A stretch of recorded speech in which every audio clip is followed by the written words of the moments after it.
Hello, Nigerians. My name is Lolo Neka Chimezi. After MNK sentencing, if you go to social media, you will find out that some of our Yoruba brothers and sisters are the ones mocking the Igbos, laughing at us, mocking Nnamdi Kanu. Some of them have already started their propaganda, calling Nnamdi Kanu a terrorist. It's a shame that we call ourselves Southerners. But some of our Yoruba brothers have singled themselves out and have constantly betrayed the South. Sometimes we come out to say Northern dominance. It's not really dominating us.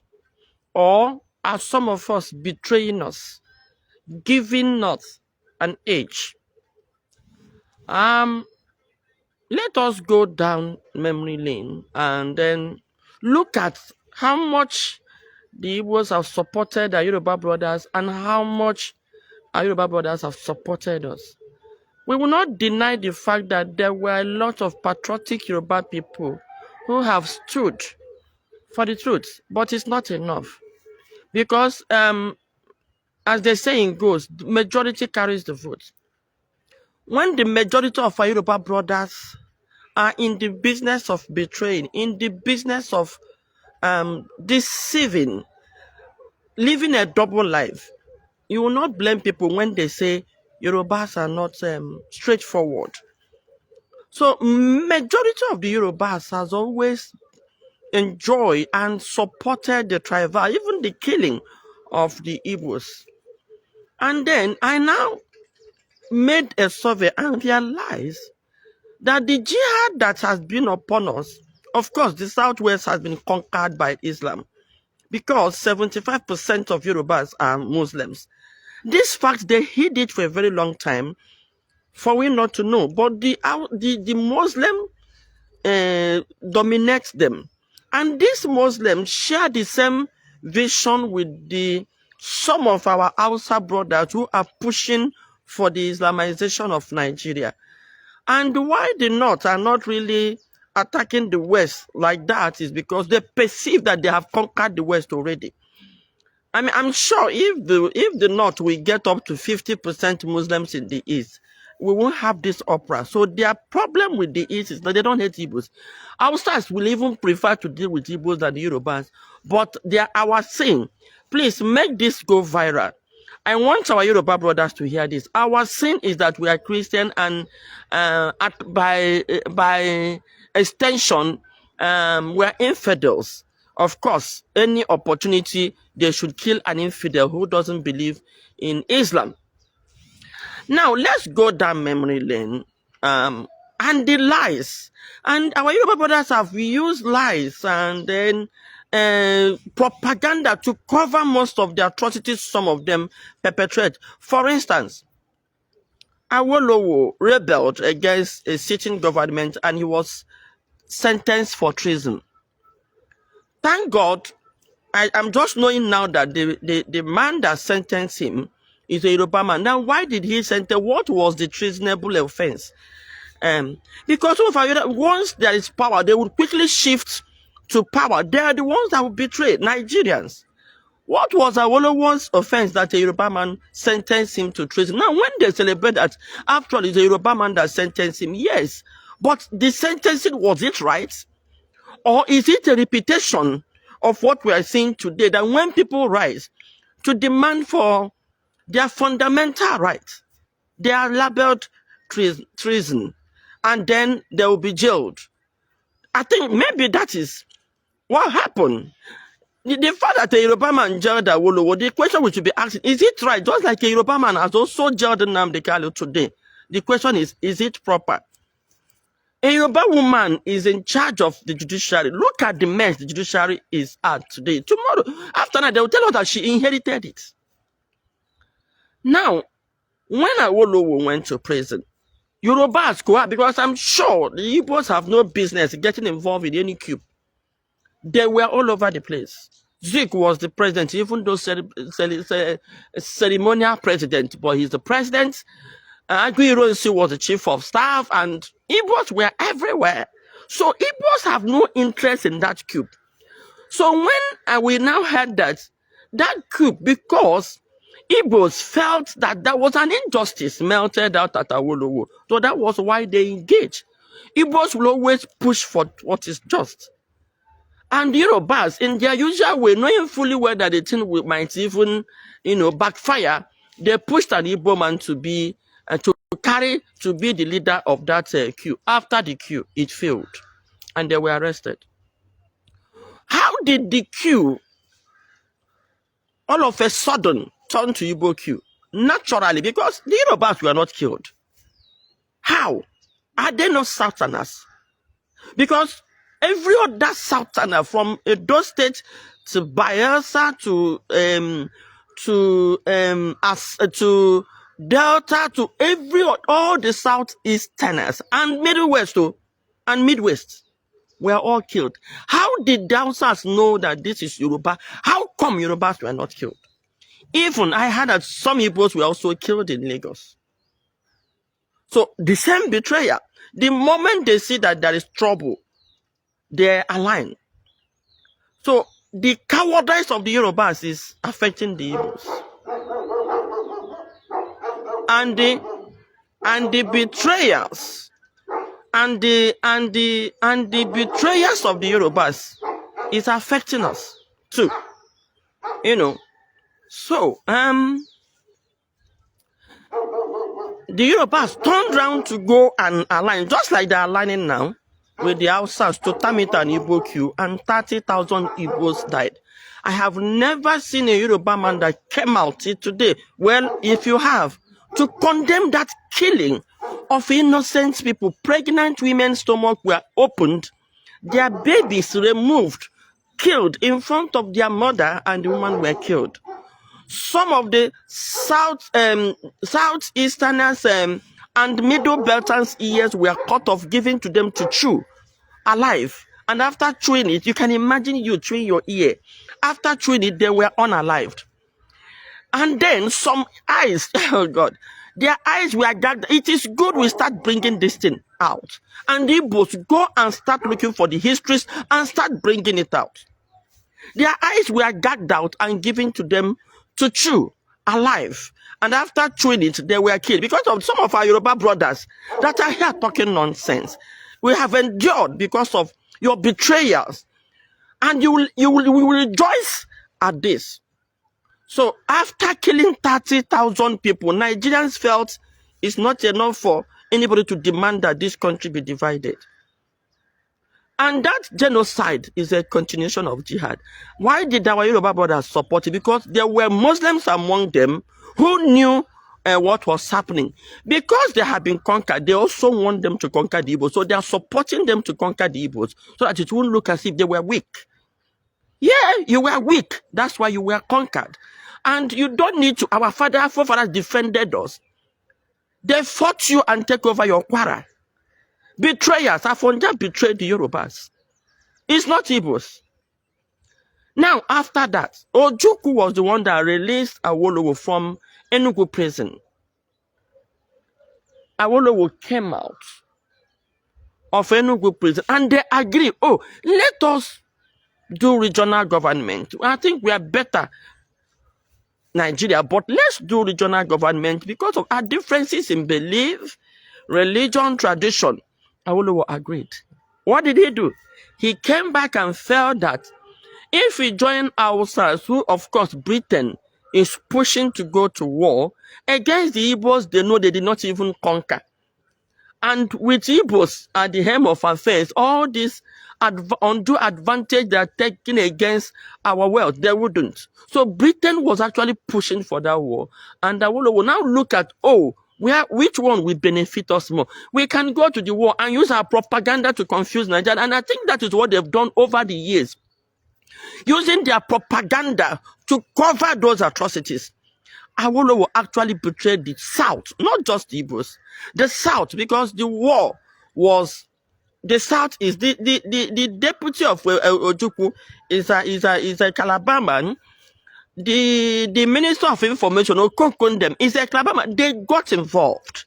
It's a war between the Southeasterners and Nigeria. Middle belt, Edo, later, of course. They started dividing the middle belt had to, of course, withdraw to save their head. And when the Asaba people wanted to join there, because in middle belt is a Delta state and Edo state, and some, of course, Warri, Delta and Edo state were the middle belt. So in order to save their head, they forgot that their son is the one that actually led the queue. And then he is an Igbo man. So from Edo down to an Hausa man, if an Hausa man tells you that Cross River man is not an Igbo man, he just wants to divide us. When it comes to the real thing, we are all Igbos. So he went into war because he thought they would finish them up. And that is what Awolowo wanted because of his rift with Zeke. He cannot win Zeke. So he will have to, because he said all is fair. So what the life you see the Yorubas living and what they do now is what Awolowo thought them. All is fair. No matter anyhow, lie, kill, destroy, use propaganda and cover it, all is fair. That is his language. And meanwhile, the Yorubas that are accusing the Igbos, some of them that are accusing the Igbos of trying to divide Nigeria, Awolowo never believed in Nigeria. He said Nigeria is a geographical expression. And if you look at Awolowo, every time he will raise his two fingers, that means two countries in one. So Awolowo did not really believe in Nigeria, but he felt the Yorubas can use Nigeria to build their own economy, and that is what our present president is doing now, using Nigeria, taking advantage of what is happening now to build the Southwest. In continuation of what I'm saying, he went into war, and when they saw they're not going to win the war, Awolowo started bringing out ideas, even if it means going rough, even if it means using war crime, which they did. They were bombing churches, they were bombing markets, and that is what they did in the East. Markets were attacked by the military in the East right now, and Kototo is popular. Let the military come and arrest me, come and refute it. Now, he now said all is fair in war, a Yoruba man, and they use hunger. Did Awolowo know that children would be affected? Yes, he knew. But he was so desperate that the shame would be too much for Nigerians to bear that they did not win Biafra. So he went all out. And then after the war, of course, you know the rest of this, he gave us two children. Now Igbos forgave, and we picked out the pieces of our lives. Come June 12, 1993, when Moshood Abiola won, it's in history that Humphrey Woods would have collected enough of money. That just like, I don't know what happened, why Justice James Omotosho should give this kind of verdict, but Humphrey Woods would have collected money, but he went ahead and announced the result. Now, it broke my heart when somebody moved that at least Humphrey Woods should be remembered. At least if he had not announced that result, there wouldn't have been Moshood Abiola or June 12th or whatever. Somebody stood up to say that he did not announce the result. That is how far they can go. So how did Abiola now win if Humphrey Woods did not announce? I'm calling out our Yoruba brothers to tell you the things you have done to us, that is not good. Now, after Abiola died, Igbos did not mock you the way you are mocking us now. Even when Abiola declared himself a president, when a president is on seat, which is treason, which is by death, Igbos supported you. We never mocked you. We never come out to tell lies, to carry propaganda. The killing in the Southwest then, remember Abiola race, Lagos was hot. We thought there is war. You went gaga. Your youth went on the street, burning everywhere. We did not condemn you. We would have gone and aligned with the North and condemned you. We supported you. We did not condemn you. Why are you doing this to us? Why are you mocking us at our lowest time? Why, our Yoruba brothers, some of our Yoruba brothers, what joy do you derive? We give you support. We chew and blow in your heart, and you chew and pour in our eyes. You've been biting us in our head and you are not fearing the brain. When we will bite you in your buttock, we will not fear shit.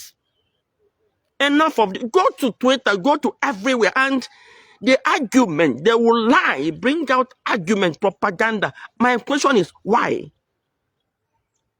Fast forward, 1999, Ekweme would have won the Hausas, but the Igbos rallied around and said, there is an injustice on our brothers. Let us give it to Obasanjo. Today, you are calling us fools. Because if the Hausa and Yorubas were clearly at war then, but Igbos rallied around and supported you. When it is time to support us, you said it's your town, I mean local. You betrayed us, you stabbed us. Fast forward. During Obasanjo's tenure, Igbos were everywhere.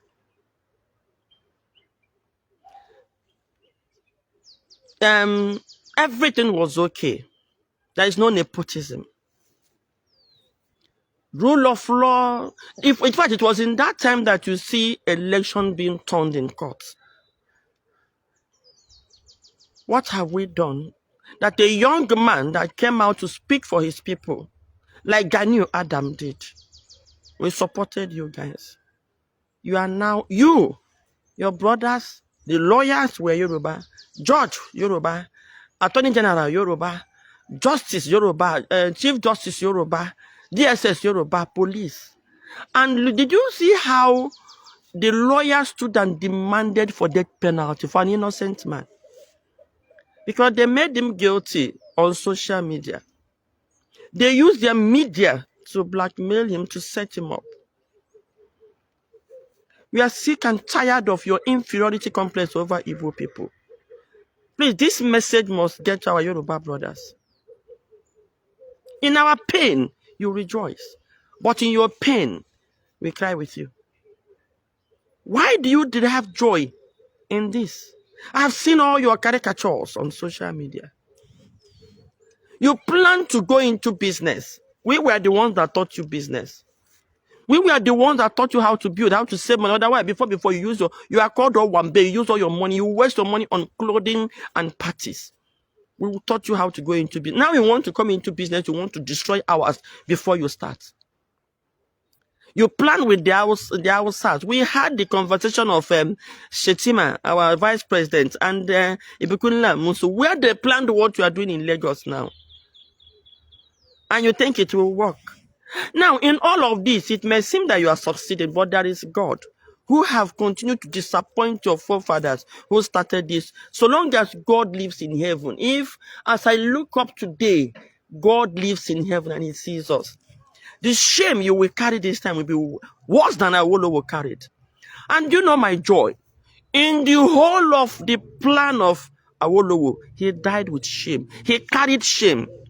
Southwest, even with 2 naira. See, today you are still crying. Now, it is state that makes people wealthy. Lagos is yours. You forgot that Zik brought capital of Nigeria to Lagos. And we should all enjoy. You have carried several propagandas. You said Igbo said Lagos is a no man's land.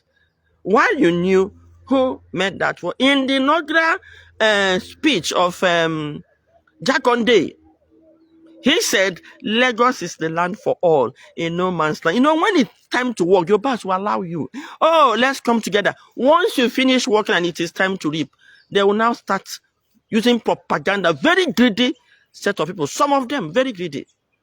And unfortunately, those greedy bad ones are more than the good ones. That's why we are suffering what we are suffering today. That's why we are suffering what we are suffering today. Then Shagari also came to your Lagos, made it open that Lagos is a no man's land. No Yoruba man has ever mentioned Shagari. We have played it over and over again. They have never. Now tell them to bring out where an Igbo man mount the podium to announce that Lagos is a no man's land.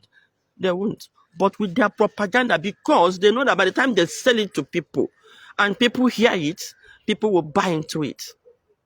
So they sell it. So my take this morning into our Yoruba brothers is that enough is enough. Igbos are not known to be coward. You are pushing us. I know if not for the way we've been struggling, talking, and attracting the international community, what you planned is to blackmail us all over the world, so that the whole world will not help us as you did during the war. In 1966, it was propaganda. They used to block the world from coming to our aid so that you will come and massacre us in Lagos just to take over our properties. Today, Boko, they decided to go into business of supermarkets. Of course, they have to destroy Igbo supermarket before they can grow. People have been doing supermarket, but Boko came out to say, call Igbo out. Why do you know they say Igbos are domineering? Because we create space that will contain everybody. That is the domineering nature of an Igbo man. When we come, we don't take yours. We create space and then continue to expand our space. It is the brain, the gift that God gave us. What did their propaganda say? Igbos are domineering. Why don't you dominate and create your own space rather than coming to a space another man has worked on? So, in conclusion this morning, I am telling our Yoruba brothers, some of these our Yoruba brothers that have joined the North, some of them, and most of them are the Yoruba Muslims, and I'm calling the Christians to rise and defend their faith, because we can't continue to die for you people to live. In conclusion this morning, I'm telling our Yoruba brothers, we are tired of your cowardice, and we are sick of your low self-esteem on Igbos. You are so afraid of the North. Today now they are in Kwara. Probably you have sentenced Nnamdi Kanu and sent him to Sokoto. Send him to them to appease them. So all we are saying is, our Yoruba brothers, please rise and talk to yourself.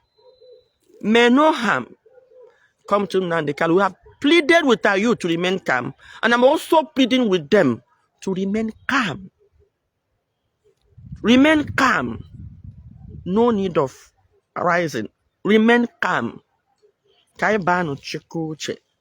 But my message again this morning to our Yoruba brothers is, we are sick and tired of your cowardice over the North, and then your low self-esteem over the Igbos. We are sick and tired of, you say one Nigeria, and one Nigeria it is. Lagos, I repeat it, go and hang yourself. Lagos is a no man's land. It belongs to all of us. We all built it. We all built Lagos, and we all will live in Lagos.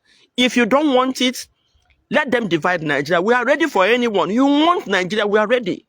But we must live in a Nigeria that work. If Nigeria cannot work, we don't have to waste our time.